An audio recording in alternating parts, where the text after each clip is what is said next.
Buenas tardes a todos. No olviden darle un like a estos podcasts y de suscribirse, que los Q&A del Dr. Conforti son esenciales. Ya saben que estos episodios hacen gracias a los materiales que nos entregan en cada una de las conferencias online que brinda el autor. Hoy nos metemos de lleno en un tema, candente y lleno de interrogantes: la fiscalidad de las criptomonedas. Y para eso vamos a explorar a fondo las ideas clave de una conferencia reciente del Dr. Óscar Daniel Franco Conforti. Nos apoyaremos en el resumen, que la verdad es muy útil, que tuvimos la oportunidad de recibir. Nuestra misión hoy es clara: desentrañar cómo se graban estos activos digitales, algo que, resulta fundamental, tanto para profesionales que asesoran como para empresas e inversores particulares. Así que la gran pregunta que va a guiar nuestra conversación es: ¿cómo es la fiscalidad de las criptomonedas? Para empezar, y para situarnos un poco, podríamos abordar por qué este tema despierta tanto interés ahora mismo. O sea, ¿qué hace que entender la fiscalidad de las criptos sea tan crucial en este momento? Pues sí, por supuesto. A ver, lo que observamos es un interés global en las criptodivisas, con Bitcoin a la cabeza, que ha crecido de forma impresionante, diríamos. Ya no se ven solo como una inversión especulativa, ¿eh? Muchos se plantean si podrían llegar a ser un medio de pago alternativo real en nuestro día a día. Pero claro, esta popularidad creciente, sin embargo, nos coloca frente a un desafío, considerable, tanto a nivel gubernamental como para el ciudadano de a pie. El tema es cómo encajar estos nuevos activos en los marcos fiscales que ya existen. Y aquí está lo importante. Estamos hablando de un terreno que cambia constantemente, ¿sabes? La regulación fiscal no es que solo varíe muchísimo entre países, sino que dentro de un mismo país la perspectiva puede cambiar si la miras desde lo financiero, lo legal, lo cambiario o lo puramente tributario. Es complejo. Los gobiernos, pues, se encuentran en una posición delicada. Quieren apoyar la innovación tecnológica, eso está claro, pero a la vez tienen la responsabilidad de garantizar la seguridad, proteger a los usuarios y, por supuesto, asegurar la recaudación fiscal. Es un equilibrio, bastante difícil de encontrar, la verdad. Entendido. Sí, sí. Suena una balanza complicada. Y supongo que para poder hablar de cómo se graban estos activos, primero necesitamos tener claras algunas características de Bitcoin, por ser el más conocido, ¿no? Características que sean relevantes desde la perspectiva fiscal, ¿verdad? Exactamente. Para entender la fiscalidad, es útil recordar un par de cosas sobre Bitcoin. Nació en 2009 de Satoshi Nakamoto, el seudónimo, como un sistema de efectivo electrónico directo entre usuarios, P2P. Buscaba eliminar intermediarios, como los bancos. Una de sus señas de identidad es la escasez programada. Solo habrá 21 millones de bitcoins, ni uno más. Esto, para muchos, lo convierte en una especie de oro digital, o sea, una reserva de valor potencial frente a la inflación. Esto se comentó bastante en el material del Dr. Conforti, de hecho. Y todo funciona sobre la blockchain, que podemos imaginar como un gran libro de contabilidad digital. Es público, está distribuido y, muy importante, es inmutable. Una vez se apunta algo, ahí se queda. Y ahí está la clave para la fiscalidad, ¿no? Esa parte de público e inmutable, me imagino. Precisamente, ahí tocamos un punto crucial. Que sea público significa que todas las transacciones dejan una huella digital permanente. Aunque no veamos nombres y apellidos directamente en las direcciones, ese rastro es investigable. Y aquí es donde tenemos que desmontar un mito frecuente. Bitcoin no es anónimo, es pseudónimo. Las autoridades, con las herramientas adecuadas y análisis forense, pueden seguir ese rastro y a menudo pueden vincular direcciones a identidades reales, sobre todo cuando usamos exchanges, plataformas de intercambio que sí nos piden identificarnos. Claro. Esto es vital desde el punto de vista fiscal. Por eso, la mayoría de los países no lo tratan como una moneda de curso legal, como el euro o el dólar. Más bien, la tendencia es clasificarlo como una commodity, una materia prima, digamos, o un activo financiero. En Estados Unidos, por ejemplo, la visión es más de commodity. Y esta clasificación no es un detalle menor, porque la forma de grabar un activo es muy diferente a la de grabar una moneda. Cambia todo. Claro, eso cambia totalmente las reglas del juego fiscal. Entiendo. ¿Y qué hay de la famosa volatilidad? ¿Cómo influye eso en la percepción fiscal? Pues influye, y bastante. La alta volatilidad de Bitcoin, esas subidas y bajadas de precio tan pronunciadas que vemos, dificulta que lo usemos cómodamente para comprar el pan cada día, por ejemplo. Refuerza más bien su imagen como activo de inversión, a veces muy especulativo. Y esta percepción, claro, también cala en las autoridades fiscales. Influye en cómo deciden clasificarlo y, por tanto, cómo aplicarle impuestos. Si se ve más como una inversión que como dinero para el día a día, la fiscalidad se enfoca más en las ganancias que obtienes al venderlo, ¿entiendes? Queda mucho más claro ahora. Entonces, con esta base y sabiendo que cada país va un poco por su lado, ¿cómo se está abordando en la práctica la tributación? ¿Qué tendencias o modelos estamos viendo por ahí? Pues como decíamos, lo que más define el panorama es la falta de un acuerdo global.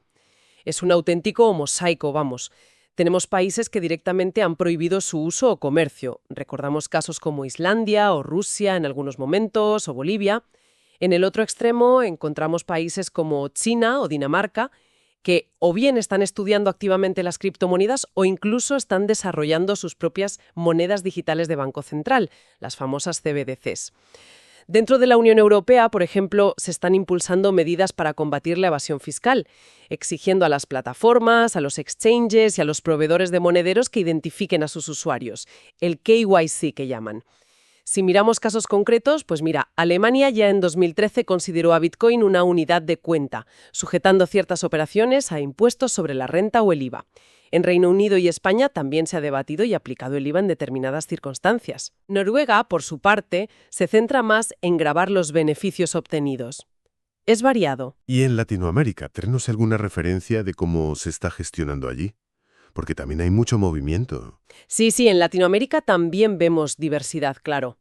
En Chile, por ejemplo, aunque el mercado es relativamente joven y el uso principal parece ser inversión o especulación, las autoridades reconocen que no hay un marco legal específico y que el control fiscal es un reto, precisamente por el pseudoanimato que comentábamos antes. En Argentina se ha trabajado en proyectos de ley para regular a los intermediarios, obligar a informar sobre los riesgos, dejar claro que no son moneda de curso legal, subrayar la irreversibilidad de las operaciones también y crear un registro para quienes se dediquen a la compraventa. Pero más allá de las diferencias geográficas, sí podemos identificar los momentos o eventos que típicamente activan una obligación fiscal. Eso es bastante común. Eso sería muy útil. ¿Cuáles son esos eventos clave para tenerlos en mente? Fundamentalmente identificamos 3 situaciones principales donde suele haber implicaciones fiscales. A ver, primero, y la más común, son las ganancias patrimoniales. Si compramos criptomonedas y luego las vendemos a un precio superior, esa diferencia, esa plusvalía, generalmente se considera una ganancia de capital o una renta que hay que declarar y por la que hay que tributar, es lo típico. Segundo, están las rentas o ingresos. Un ejemplo claro son las recompensas que reciben los mineros por su trabajo de validar transacciones y asegurar la red. Esos bitcoins o fracciones que reciben suelen considerarse ingresos y, por tanto, sujetos a impuestos. Y tercero, aunque esto depende mucho más de la legislación local, está el uso de criptomonedas para comprar bienes o servicios. En algunos países, esa transacción puede estar sujeta a impuestos, como el IVA, como si fuera una permuta o un pago en especie, digamos. Entendido. Un panorama variado, pero con puntos comunes de tributación. Venta, minería y a veces el uso para comprar. Vale. Todo esto suena a que requiere bastante atención por parte de los usuarios, ¿no? ¿Qué implicaciones prácticas tiene esto para quien opera con cripto y, sobre todo, para los profesionales que asesoran a otros en esta materia? El material del Dr. Conforti seguro que profundizaba en esto. Absolutamente. Hay varias implicaciones prácticas que son cruciales y que nosotros destacamos como asesores basándonos en este tipo de análisis. Primero, las normativas de Conoce a tu cliente, KYC, y de Prevención de Blanqueo de Capitales, AML. Las plataformas de intercambio centralizadas, los exchanges, donde la mayoría compra y vende, están obligadas a cumplir estas normas, sí o sí. Esto significa que nosotros, como usuarios, tenemos que pasar por procesos de verificación de identidad, DNI, a veces facturas, etc. La consecuencia directa, nuestros datos personales quedan vinculados a nuestras operaciones con criptomonedas. Esto facilita enormemente el trabajo de las autoridades fiscales si necesitan rastrear o auditar transacciones. No hay escapatoria por ahí. Segundo, y esto es algo en lo que insistimos constantemente a quienes asesoramos, la necesidad imperiosa de mantener registros detallados. De verdad, es fundamental. ¿A qué te refieres con registros detallados? ¿Guardar qué exactamente? ¿Todo? Nos referimos a llevar un control exhaustivo de absolutamente todas las operaciones. La fecha exacta de cada compra y venta, la cantidad, el precio al que se compró o vendió, las comisiones pagadas a la plataforma, todo. Es la única forma de poder calcular correctamente las ganancias o pérdidas patrimoniales al final del año fiscal y cumplir con Hacienda. Dada la complejidad y la volatilidad, intentar hacer esto de memoria o sin un registro fiable es, prácticamente imposible y puede llevar a errores muy costosos, multas, sanciones. Y tercero, no podemos olvidar la irreversibilidad de las transacciones en la blockchain. Una vez que una operación se confirma e incluye en un bloque, es definitiva. No hay un botón de deshacer. Fiscalmente, esto significa que una operación confirmada tiene efectos tributarios y no se puede anular, aunque haya sido un error o nos arrepintamos después. Ojo con eso. Queda claro. La diligencia, la organización y entender bien las reglas del juego son fundamentales. No es algo para tomarse a la ligera. Para ir perfilando ya las conclusiones, podríamos hacer una síntesis de los puntos esenciales que hemos extraído de la información del Dr. Conforti y las recomendaciones clave, especialmente pensando en esos profesionales que necesitan guiar a otros. Por supuesto. Si tuviéramos que resumir lo esencial, basándonos en el material y en nuestra charla, diríamos: primero, entendemos que las criptomonedas son una forma de dinero digital que opera descentralizadamente. Bitcoin es el pionero, marcado por esa oferta limitada, el oro digital, y su funcionamiento sobre la blockchain. Segundo, fiscalmente hemos visto que la norma general es no considerarlas moneda de curso legal, sino más bien commodities o activos financieros, en parte por su volatilidad. Tercero, el panorama fiscal es un mosaico global, muy diverso, pero con eventos gravables comunes: ganancias al vender, ingresos por minería y a veces su uso en compras. Cuarto, un punto crítico: son seudónimas no anónimas. La blockchain es pública, deja un rastro investigable y las normas KYC-KML en los exchanges conectan ese rastro con identidades reales. Esto es clave. Quinto, la irreversibilidad de las transacciones tiene consecuencias fiscales definitivas, no hay marcha atrás. Todo esto, en el fondo, refleja esa tensión constante entre la naturaleza descentralizada de la tecnología y la necesidad de los gobiernos de ejercer cierto control y recaudar impuestos. Es una lucha ahí. Y es fundamental desterrar la idea de que operar con Bitcoin es moverse en la sombra. La propia tecnología ofrece una transparencia radical, aunque sea técnica, claro. Muy bien resumido. Y sobre el futuro, ¿alguna pincelada que dejara entrever el Dr. Conforti o que se comente en estos círculos? Sí, se recogía una idea interesante, atribuida a expertos como Andreas M. Antonopoulos. Aunque no podamos asegurar que Bitcoin será la moneda digital del futuro, nadie tiene una bola de cristal. Parece muy probable que alguna forma de dinero digital basada en un libro mayor criptográfico, compartido y abierto, sí forme parte de nuestro futuro financiero. Alguna forma tendrá. Y para navegar ese futuro, volviendo a las recomendaciones prácticas, que son especialmente valiosas para el asesoramiento profesional. Primero, la educación financiera. Es vital que tanto los usuarios como los asesores comprendan no solo cómo invertir, sino la tecnología subyacente y sobre todo sus implicaciones fiscales. Hay que estudiar. Segundo, buscar asesoramiento profesional especializado. La complejidad y los cambios normativos constantes hacen indispensable consultar con abogados fiscalistas o asesores financieros que realmente entiendan el mundo cripto. No vale cualquiera. Importantísimo eso. Sí, no es un área para improvisar. Y tercero, volvemos a insistir: el registro detallado. Llevar un control minucioso y ordenado de cada operación no es una opción, es la base para poder cumplir correctamente con Hacienda y evitar problemas. Excelente recapitulación. Nos queda una imagen muy clara, la verdad.